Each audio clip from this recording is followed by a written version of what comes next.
Welcome to Virtually Amazing, the podcast for virtual assistants with me, Shelley Fishel of Tomorrow's VA and Joe Brianti of JLB Support Solutions. In each episode, we'll chat about what we're up to and bring you fantastic interviews with guest experts, as well as our App of the Month and top tips, all aimed at helping you to grow your VA business. So grab a cuppa, sit back and join us for a fun-filled hour. Welcome, listeners, to this week's episode of Virtually Amazing, the podcast for virtual assistants. And Joe and I are thrilled to be back for yet another week. How are you doing, Joe? I'm really good, thanks. Yeah. Busy day today, trying to clear all the decks, ready for my course this week. So it's going to be busy. Remind me what your course is all about. I'm going to be doing my accredited data protection officer. That's right. This week. So it's 8:30 to 5:30, Tuesday, Wednesday, Thursday, Whoa. Friday morning, and a 4-hour exam in the afternoon on Friday. Oh my goodness, that is a lot. So, You are going to be completely frazzled by the end of the week. GDPR'd out you'll be. Okay. Well, it's all good fun. What are you up to, What Joe? am I up to? Well, my plan is to finish my Microsoft Teams book this week so that I can send it off to my proofreader and get it back to send on to Bookboon by my deadline. So I've got 2 days clear, Tuesday and Wednesday of this week clear at the moment to get that finished, and I am kind of near the end, unless Microsoft drop a new feature in between now and Tuesday, which is possible.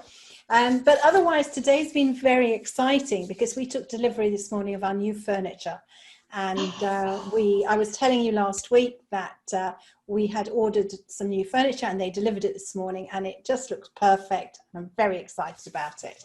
So it's really nice. So that's really nice. The flat is just about complete. Just a couple of small things to do.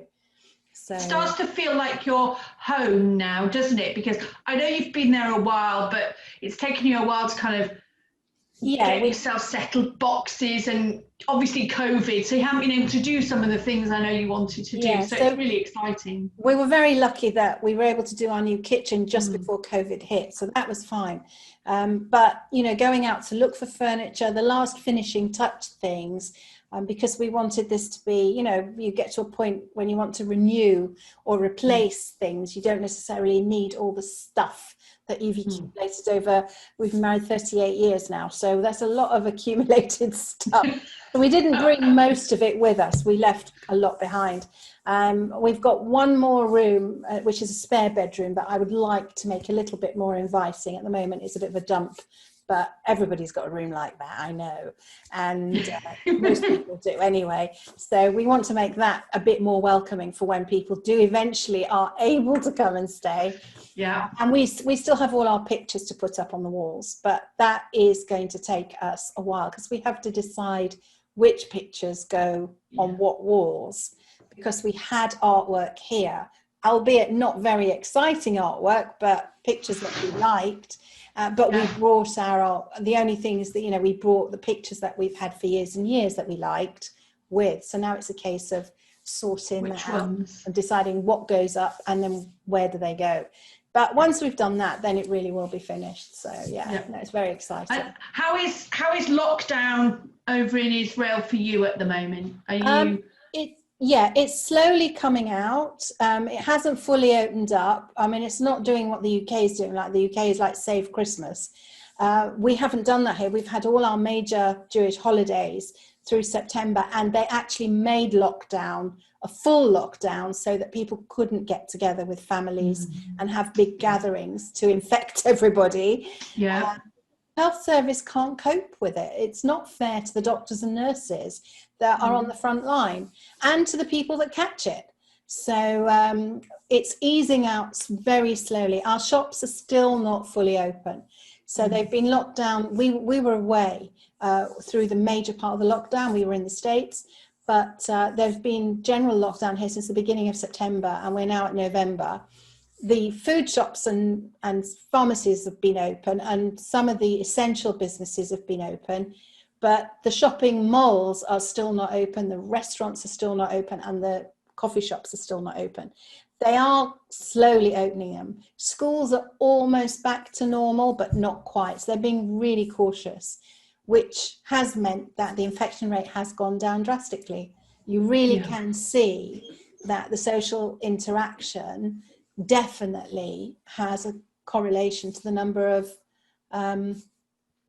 cases being diagnosed. So we'll see. I mean, it'd be nice to be able to go to the shopping mall and go out for a coffee, but I also want to be healthy.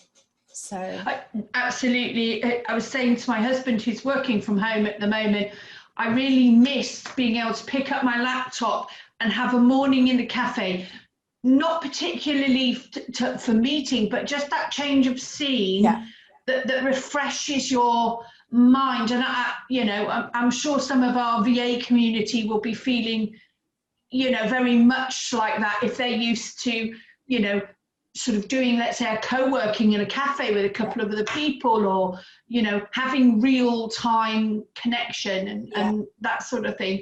But I mean, at least we are social now. So we have, Friday night, Saturday lunch, which are our big social times over our Shabbat. We do have guests now, so that's now okay. So, but we won't have more than 6 people around the table. 2 other couples, that's it. We're very, we're fortunate in that we don't have small children. We're not homeschooling. We're not doing any of that stuff.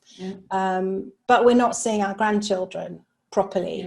We're meeting them in the park. And while the weather is nice here at the moment, when it rains, it really rains, then that's not a possibility.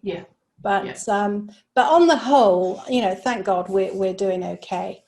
But talking about health and wealth and working and VAing kind of brings me nicely into our guest, who is none other than the wonderful Catherine Gladwyn. Now, if you are on LinkedIn and you're a VA, you will have seen her posts, I hope anyway. If you haven't, please go follow her. She's really a true inspiration, and you're going to find out why when we have a chat with her in just a minute. So welcome, listeners. Welcome back after Joe and I's brief chat before. And now it's my great pleasure to introduce the wonderful Catherine Gladwyn, who is a business owner and a mentor and a really inspirational person. So Catherine, welcome to the podcast. No, thank you very much for having me. It's great. When I got your email through on LinkedIn, it was like, oh yeah, I'll have that. Send me the link, and I'll book that up. That's brilliant. We what I didn't talk to Joe about earlier was this week we record our podcast in batches because it's the most efficient way of use of our time, and we're across time zones. I'm in Israel, Joe's in the UK, so it saves us having to have too many days where we're trying to work out what time we're supposed to be talking to each other. So because we do get it wrong from time to time. But what I didn't mention to Joe earlier, I can't remember if I did or not, brain's going, we have surpassed 3,000 episodes. In fact, it was 3,051 when I just looked before. Wow, so that is no mean achievement. Wow, that's amazing. Since May. Gosh. No. Yeah. May this year or May 1974? May this year. May this year. May this year. So I'm really chuffed, and I just want to say on air thank you to all our listeners for sticking with us. And also to all our guests, because if it wasn't for the great guests, people wouldn't come and listen to just us nattering, would they, Joe? I mean, no, they might. Not really. Anyway, Catherine, do you want to tell our listeners who you are, what you do, how you got to where you got to, and all that kind of stuff? Yeah. So now I am, as well as being a VA, I'm still a VA. But what I also am now is a best-selling author. I'll slip the best-selling bit in there because that's quite an achievement. Yes, and I'm a business mentor as well. And I find that a majority of virtual assistants come to me for mentoring because, as opposed to other business owners, but I do coach, I do mentor coaches and other people. But I think it's because of off the back of my first book, How to Be a Virtual Assistant. so how did I get into running my own business? So I think it was 2015. If you ask me another day, I'll probably give you another year, but I'm sure it was 2015, 2016, I started my own business. And the reason I did was I'd always been a secretary, remember those? I'd been an admin manager. I'd always worked in admin and PA roles. And I loved it. I loved being able to boss people about and, you know, control people's lives through their diary. And I loved putting processes in place that made life easier. And one of those that, as I think will become apparent as I go on chatting, but and one of those that if I see a problem, I don't moan about it for long. I just find a solution to it, because I think there is always a solution to many things. So in 2011, I was diagnosed with my first tumour, and it's a pituitary tumour. And as I'm sure many of your listeners know, we got a pituitary gland at the bottom of our brain, and that's where my tumour was. And it was causing a hell of a lot of problems. The doctors thought I was going through the menopause because the symptoms were like that, but it was eventually found that the tumour was the problem. And I had it out in 2012, and then it grew back, and I had radiotherapy in 2014. And as a result of that radiotherapy, which was very intense radiotherapy, it was just one hit in London called gamma knife radiotherapy. Don't Google it if you're having your dinner or something while you're listening to this. The head brace is not very nice. So I had that, and as a result of that, it started to destroy my pituitary gland, and it gave me Addison's disease. Ooh. Which means my pituitary gland doesn't talk to my adrenal glands, so I don't produce cortisol. So if I was to get stressed, even if that's excited or angry stressed or anything like that, it can kill me. I have to take medication throughout the day to keep me alive, basically. Even if I get sickness and diarrhea, I have to go to hospital because my body can't cope with that kind of stress. Wow. So it was getting harder and harder to hold down a 9 till 5 job. But even though it used to take me 25 minutes to walk to work, which isn't long, but as soon as I would get to that gate, it felt like somebody had put a breeze block wall in front of me, and I couldn't go any further.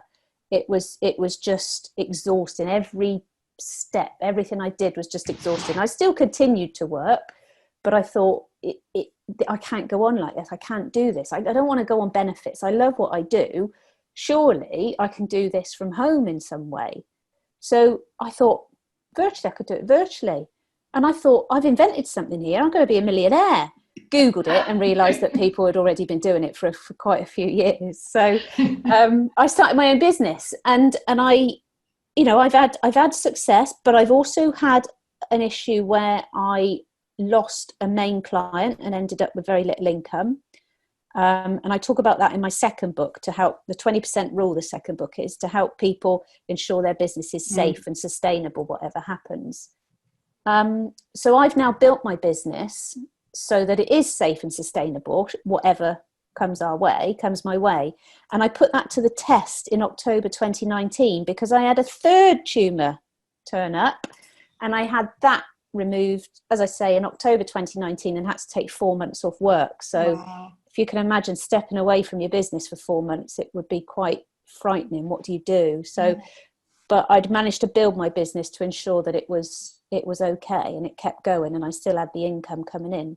No, I'm worried I've been waffling now. No, that's my journey. Fascinated. I think that is really, truly amazing. And your grit and determination is what stands out to me, you know, to get through it and carry on. Although sometimes we're forced to do that because circumstances dictate that. You know, if you've got little income, you've got to find a way to earn it. So that can be a driving factor. But you love what you do. And I think that's really, really, really important too. So what you mentor people. So what kind of format does that take? So I do that in a group setting. So I do it via a membership. It's a membership model, and I've got lots of different members. The criteria is they have to be in business 12 months and earning a minimum of $1,500 a month, because I don't now work with brand new business owners, because I prefer to work with people that appreciate just how hard it is, because I do give a lot of my time when I mentor, And I do it in a group setting, as I said, and it's run in a private Facebook group, but also everything is backed up by email and resources that are offline and things like that to help people. Everybody's unique, so everybody's journey is unique, everybody's goals are unique. I really don't believe that one size fits all. That's just my thought. You know, if I was to write a course, it would suit a few people, but it wouldn't suit everybody. There's no, as I know both of you will agree, there's no quick win. There's no one thing that we're all not doing. And this winds me up sometimes when I see people say, I just started my business to help other people. I don't want to make any money. I'm just passionate about helping other people. And you think, you sure about that? But there is some truth in it, because I wrote my first book because I thought, do you know what? I've created a working life that I enjoy. I get up every morning excited. I feel like that 9-year-old girl playing with her post office set every day, you know, just messing about in my office. And work shouldn't be depressing. It shouldn't be life limiting. There shouldn't be any bullying or anything like that. Yeah. And I do genuinely, and I know you two do as well, enjoy helping other people to create that lifestyle as well. And I know that's why you've got this podcast, to inspire others and to show them that there is a much better work-life balance out there, that you can create your own working life. It takes time, it takes a few years, but it's bloody well worth it. I totally agree. And you know, I have always felt that I kind of get paid for my hobby. Of training people how to use Microsoft Office. I love what I do, and I love showing people shortcuts and helping them save time. But there is also a part of me, if I'm truly honest, that doesn't want to give that away all the time for nothing, because there's no value to it. And it's about self-worth, I think. And you know, maybe my courses might be a little bit more expensive and you might be able to learn it, but you're not going to learn it from me. And that's the difference. And I think that we all start our businesses for whatever reason we start them. At the end of the day, it's a business. And businesses hopefully make money somewhere. Absolutely, you've got to as well. And with my membership, like I said, I give a lot of time to them, and they appreciate that. I mean, all of my members work really hard. None of them will ever come back and say something like, "Oh, I didn't do that because I was you know, I had a lot of ironing to do that weekend," or something like that. Because they see me doing it, and I've got people in the group as well with health challenges, and I've got people in there that homeschool 20, you know, all the time, not just during the lockdown. I know, and nobody ever comes up with excuses, and that is one of the main ingredients to success, is to think, do you know what? Is this an excuse, or is it a reason? If it's an excuse, you're going to have to work through it, because we're all busy. We've all got challenges in our life. We've all got aches and pains and stresses, and you just got to get on with it if it's something that you really want to do. Yeah. Joe, what you got something you want to up your sleeve to us? It is, well,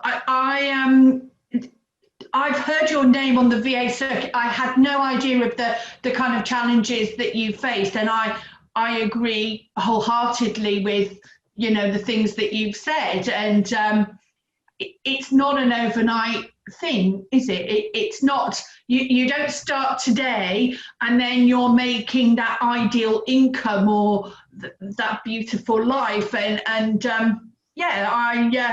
I'm really, really, really inspired by that.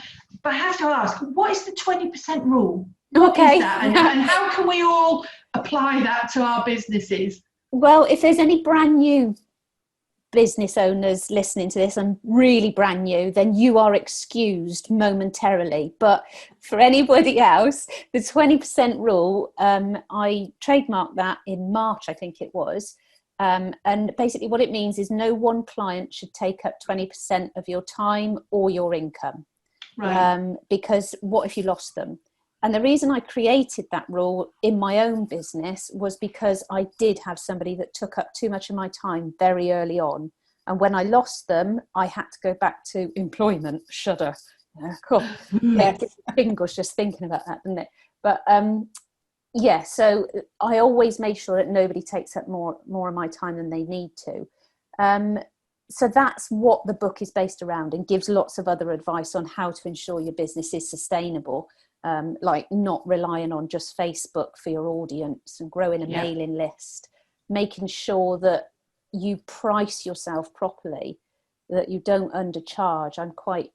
If you follow me on LinkedIn, you know I'm quite black and white about things sometimes. So what would you say your approach is, and thinking for new VAs and existing VAs, because pricing is one of those very hot topics where frequently you see the question, how much should I charge? And everybody will dive in and say, I charge X and I charge Y, and you should charge, and you can't get that rate if you live in this town. So what's your advice? What's your approach to the industry in terms of, you know, what rate do you, or how do you think about charging your rates and your, got into cost plus? Is it value, or how would you I've wasted advise? So many weekends arguing with people about hourly rates and things like that. So like I said, there's quite a few VAs in my membership, and some of them join and they're charging £25 an hour, or I've spoken to them and I've said, look, let's get you up to £30 an hour. And then they'll put it up to 28 because they don't quite feel confident at 28. And then we'll have another one-to-one and I'll say to them, I've noticed that it's at 28. I did ask that it go to 30. Why are you positioning yourself below other people? And it is fear sometimes. But just this week and last week, 2 of my mentees put their prices up and they got it straight away. New client got the £30 an hour straight away. Other people give the excuse, well, I haven't been in business long. But nobody is paying you for how long you've been in business. Nobody is paying you for how long you've been registered at HMRC. We have to realise that people are paying us for the change that we make. And what can seem hard is if you were on £10 or £11 an hour as an employee, then going to charge 30 can seem absolutely disgusting. But you've got to pay your insurance, your tax, your national insurance, your ICO registration. You've got to keep some aside for holidays, and if you get sick or something like that, you might want to buy a book, you might want to buy some software. So that £30 soon dwindles down. But my recommendation to people as a VA is to charge a minimum of £30, and everybody is worth that. Another reason not to charge below that is because you're undercutting those of us that are charging more, and that's how the economy works, isn't it? You charge less, everybody else has to charge less. And like you, Joe, being a VA, I love what I do and I don't want anybody else to ruin it. So stop charging £15 an hour because you're worth so much more. If anybody's listening to this and charging 15 quid an hour. And you're absolutely right, because they're not paying you for the fact that you signed up with HMRC as a sole trader or Companies House as a limited company 2-3 weeks ago. They're paying you for the 20 or 30 or 10 years of experience you've had in your working life, whether that's C-suite, whether that's office management, whether that's marketing support, whether that's training. The list is endless, as you both know. Absolutely. And, clients that see and value not just today, but all of that additional knowledge you bring to make their business work and function is what they're going to pay for, isn't it? Absolutely. And it's always cheaper than a full-time employee, because I mean, when I was a full-time employee, I was never busy those whole 8 hours or 7.5 hours. There was times when I'd stand in the kitchen mucking about and, networking, as I used to call it, or raiding the stationery office or something like that. But another reason as well people give for charging less is that they've not done the task before. But I don't know about you two, I don't think you should ever say yes to anything you can't do, because you're playing with somebody else's business, somebody else's reputation, and you can't just learn something from YouTube. The other thing with that, Catherine, is that if you're positioning yourself, for example, as a diary VA, right, a diary and email VA, if you have spent the last 10 years being a diary and, email VA at C-suite, 9 times out of 10, you are not just sat there for 8 hours a day with a diary. There are other things that you've done. You've filled in a spreadsheet, you've typed documents. So there are other tasks that you have done, and you can bring those skills to the table. Absolutely. Even if somebody has just hired you, let's say, to manage their diary. Absolutely. And it's how you boost that.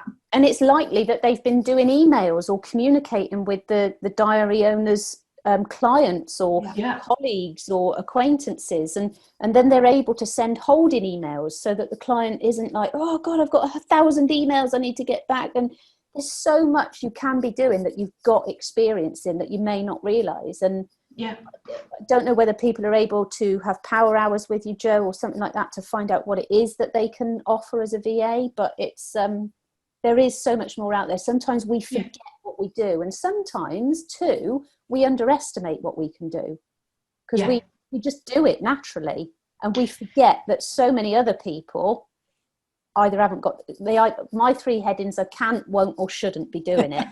It's one of those. They usually fall under those. I think you're right though, aren't you? I mean, and Shelley, I'm sure you would agree, there are people who might spend, from Shelley's perspective, hours trying to do something with Word, when they should just go to Shelley and either pay for a power hour or buy her Word course that covers that topic and fix it.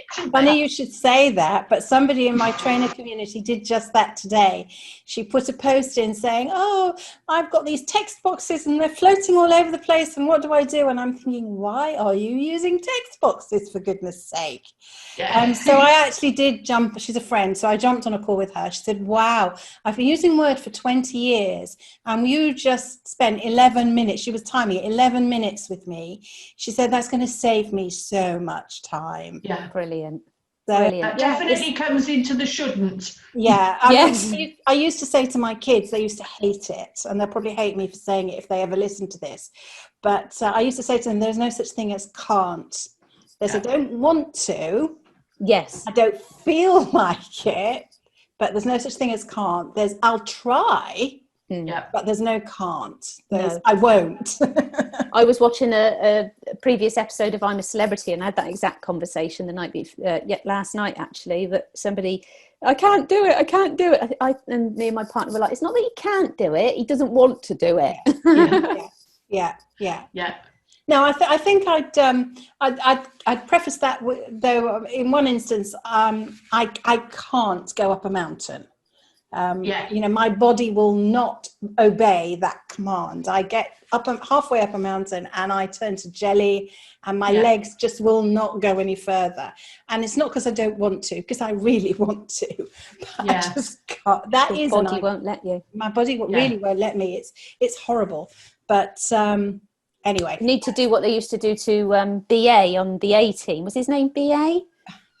Before he got in a helicopter. But actually, no, I think they used to knock him out, so that wouldn't be any good, would it? You won't get to enjoy it then. Oh well, never mind. So have you got? I love the thing about the 20% rule. I think that's also true. I mean, from my perspective as a trainer, when I had the because I used to have a face-to-face training company with corporate clients. And you certainly wouldn't want one client to be your main client, because, as you say, if you lose them, you are up a creek without a paddle. Get my idioms right in a minute.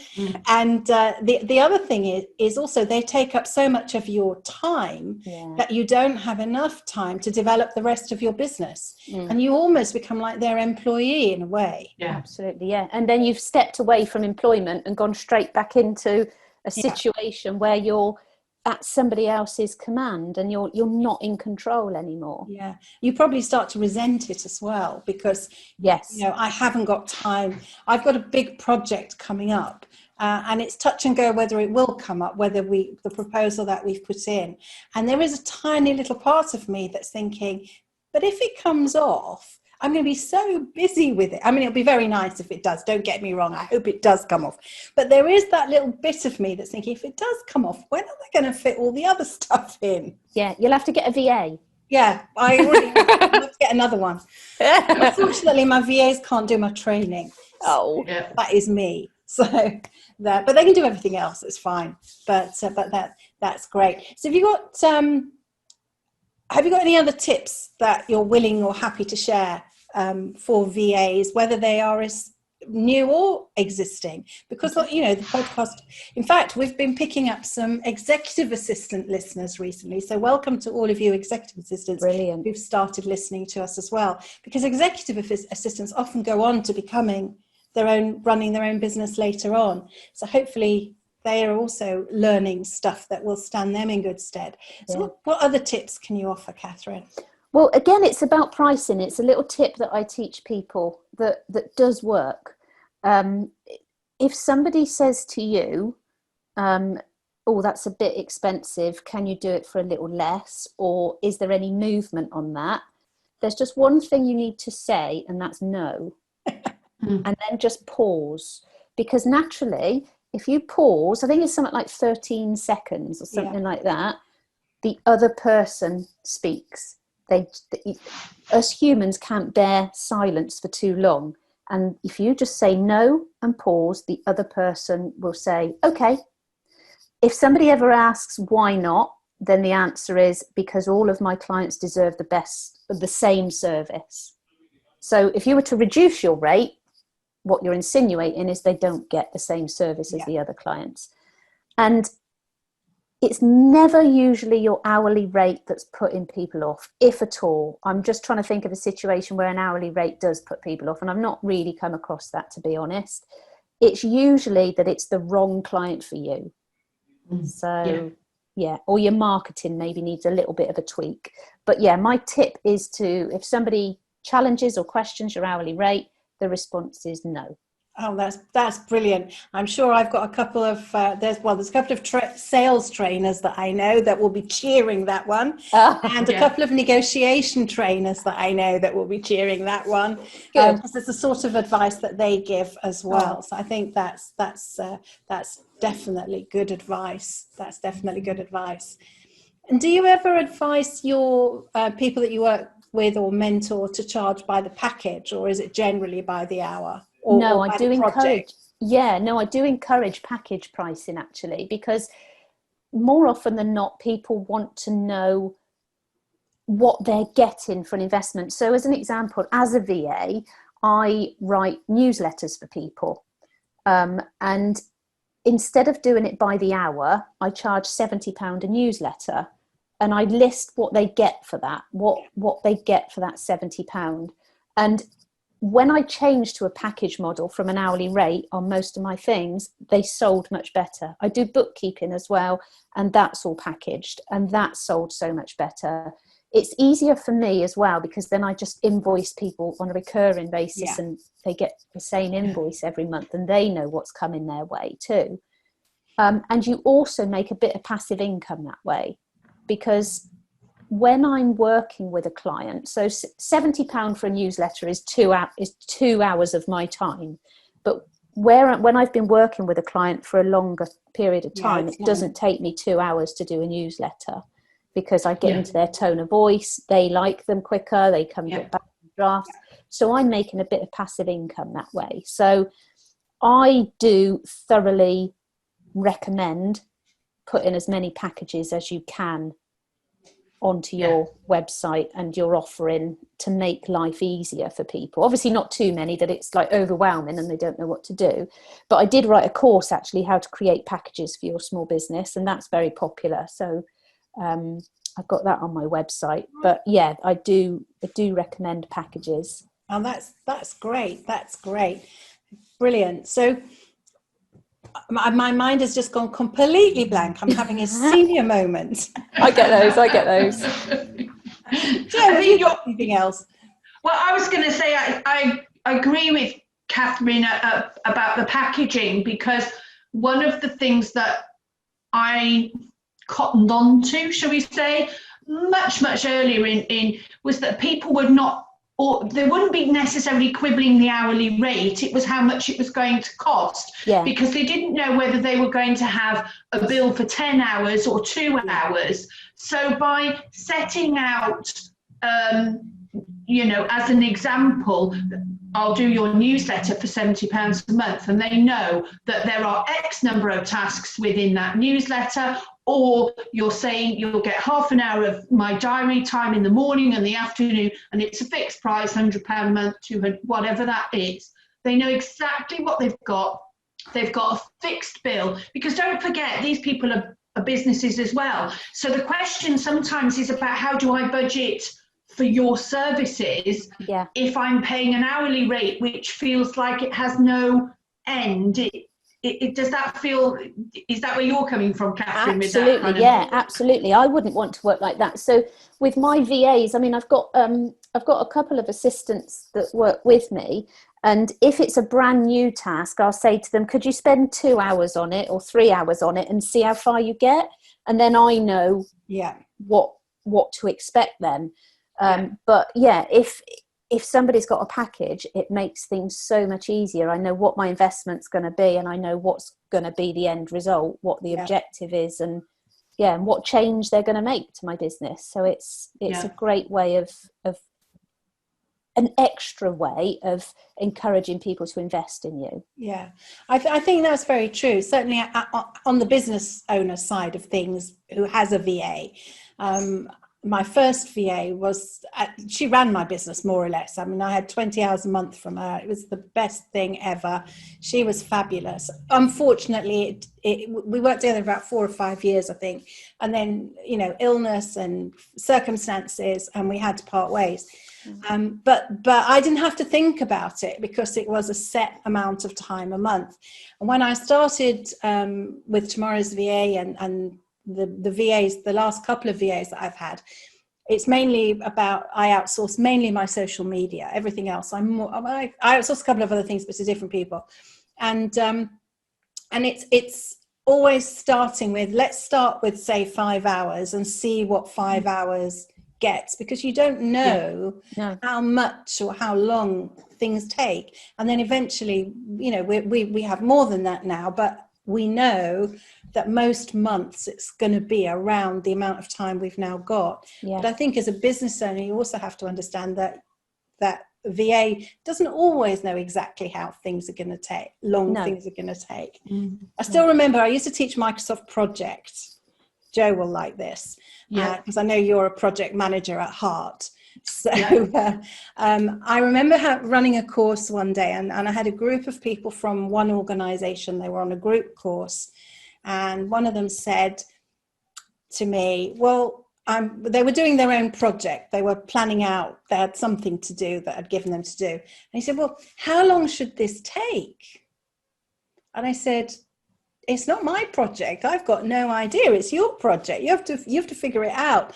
And that's the problem. You don't always know. You have to guesstimate. And absolutely, and the more you do something, the more you know how long it will take. There will be occasions where you'll perhaps create a package, or you'll say to a client, oh, that will take me 4 hours, and it takes you longer, and you may have to just suck it up and lose that money. But the lesson is that you'll know next time. Sometimes you can go back to the client and say, I'm so sorry, I've used the 4 hours and only got halfway through. I underestimated how long this was going to take. And sometimes they'll come back and they'll say, that's absolutely fine, please continue. They need it done. As long as you haven't taken the mickey, most clients are okay. But there will be occasions where you're underpriced, but you'll learn for next time. Yeah. And that's another reason why you should always charge a proper hourly rate and not something silly, so that you don't lose out massively. So how do people find you, Catherine, apart from on LinkedIn? If they want to join do you open up your membership often? Is it a rolling thing? Do you do it 3 times? How does that work? So I've just closed it again for new members, but it's opening again in probably January. I'm probably going to look at January or February. I've got a challenge that I'm planning on doing then to get an extra £500 to £1,000 into your business. So I'll probably open it up so people can take part in that. My website is catherinegladwyn.co.uk. One of many domains I've bought, but the one that I'm using currently. I've got this terrible obsession with domains. Some women are handbags, others are shoes. I'm domain names. I have a few. I have a few. Far too many. I am letting a lot of them not renew now because it's just silly. It's getting silly. Yeah. But no, I'm catherinegladwyn.co.uk and everything's on there about me. That's brilliant. That's brilliant. This has been absolutely fascinating interview, Catherine. Thank you so much for coming on the podcast. No, thank you. I do really appreciate being asked. Oh, no. And I'm sure that our listeners will have gleaned lots of useful tips, certainly around pricing and packages that they can take back into their businesses, and also inspiration, that you can do it, and excuses rather than reasons are what you have to look out for. I think that's an important point. So thank you very much. Thank you both. Thank you. Hold on this computer. Welcome back, listeners. So, Jo, we just spent a very pleasant half hour or so with Catherine Gladwyn, and I'm so pleased she agreed to come and talk to us. I had been following Catherine for a while. In fact, I saw her, the first time I saw her in person was she was on a panel at the Northwest VA conference, which I was very privileged to attend. That's a conference run by Joanne Hawkins.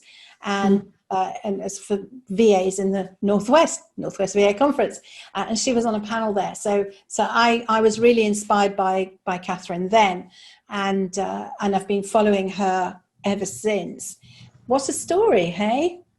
Yeah, very, very inspirational. It just shows that if you really, really want it, there is a way, and I'm going to put my hand up here because I procrastinate, and, excuses are a form of procrastination.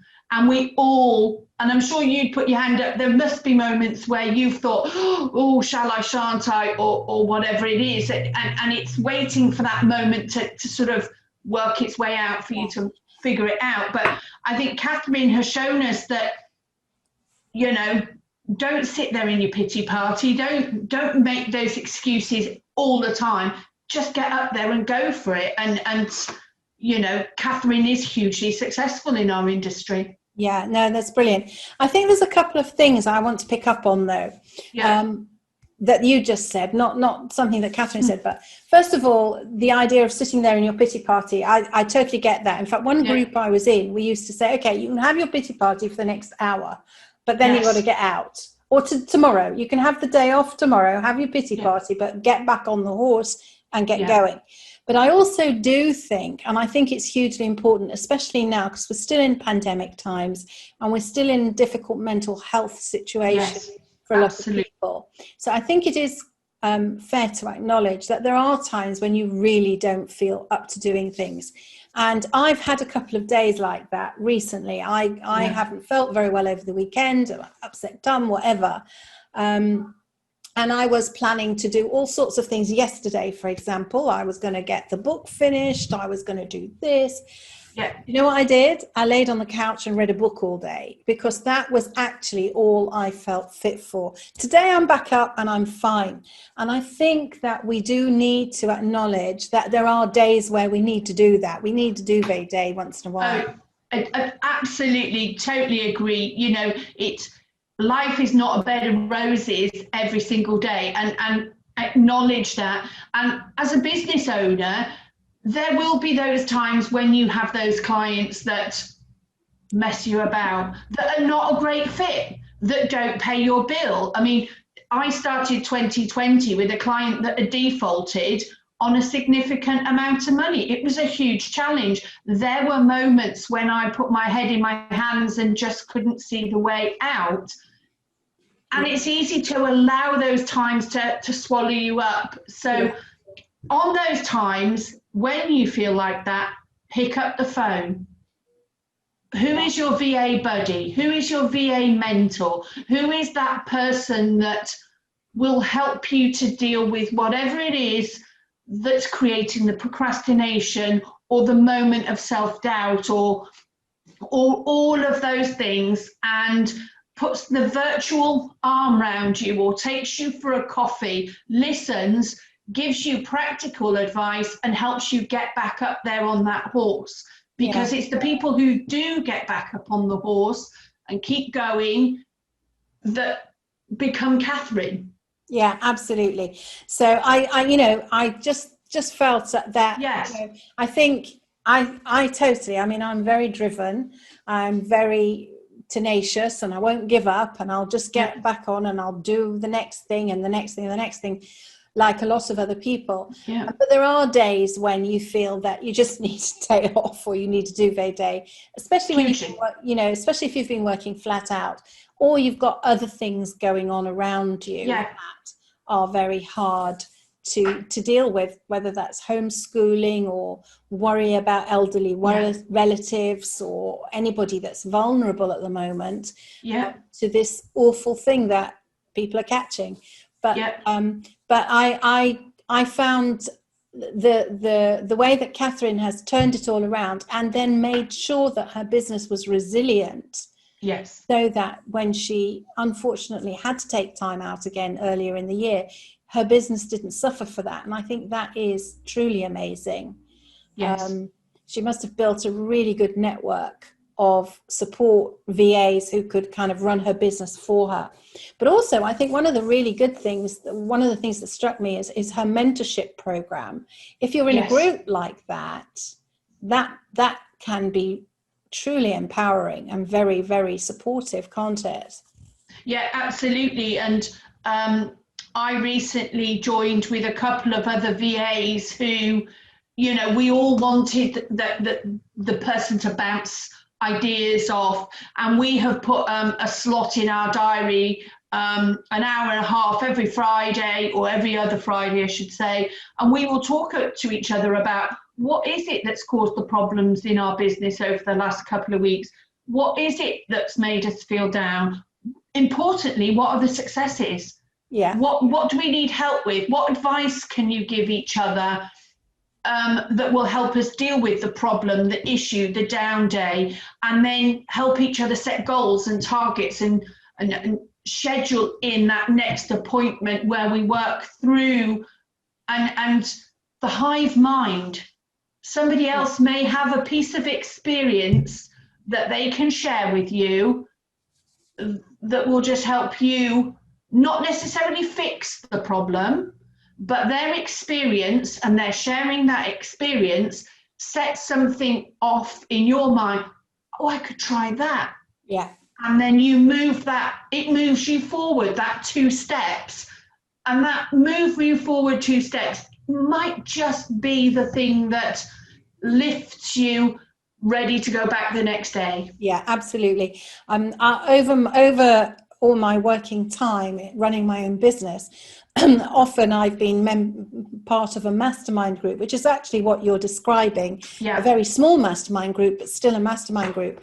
And they are hugely important. So I think, I love the idea of Catherine's expert membership, and almost feel like, wow, I'm going to sign up. Maybe I should just sign up. I mean, I'm part of a group, a trainer group, but that did sound really enticing and very, very good. But how do you make sure that you don't have one client hogging all your resources? What do you do? How would you know? I mean, obviously, let's just talk about the physical ways that you might realize that you've got one client that's taking so much of your time and energy, and then you need to balance whether the recompense from that client is worth them hogging your time and energy. How do you keep a track of that, Jo, as a VA? Well, I time block. So I know in my day, I aim for 5 to 6 billable hours in a day.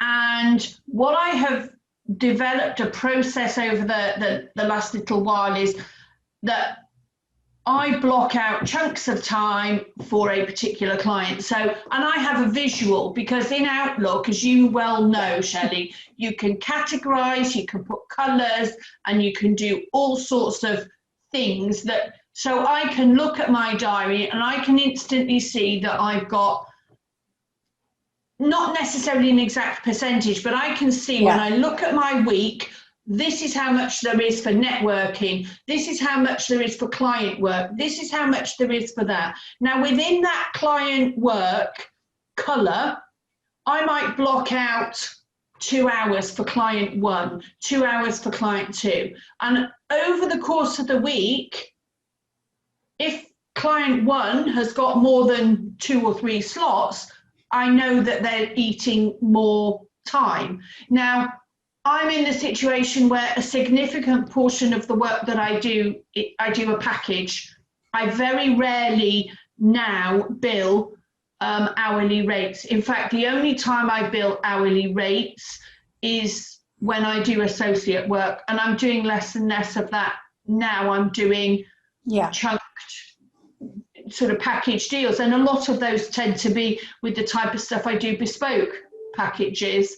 So I work then on, I can do 2 or 3 packages of a certain type in a week, and that's how I can tell roughly where I'm going with it.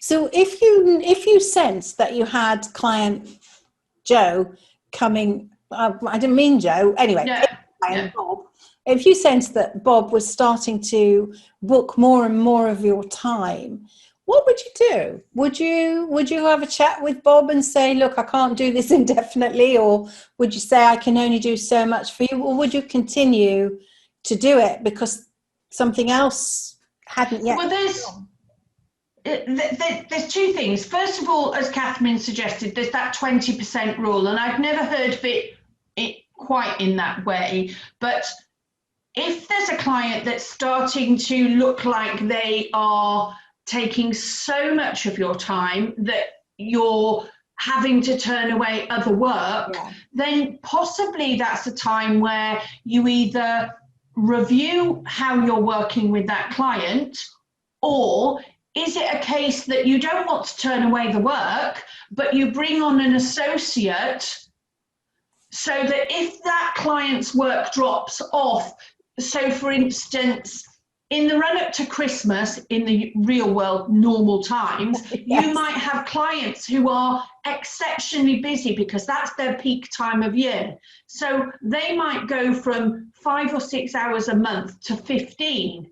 Now, over that short period of time, you might flex that just for that client, or you might bring in an associate so that when the work goes back down to the normal 5 or 6 hours, your associate then is not needed, or they move on to something else.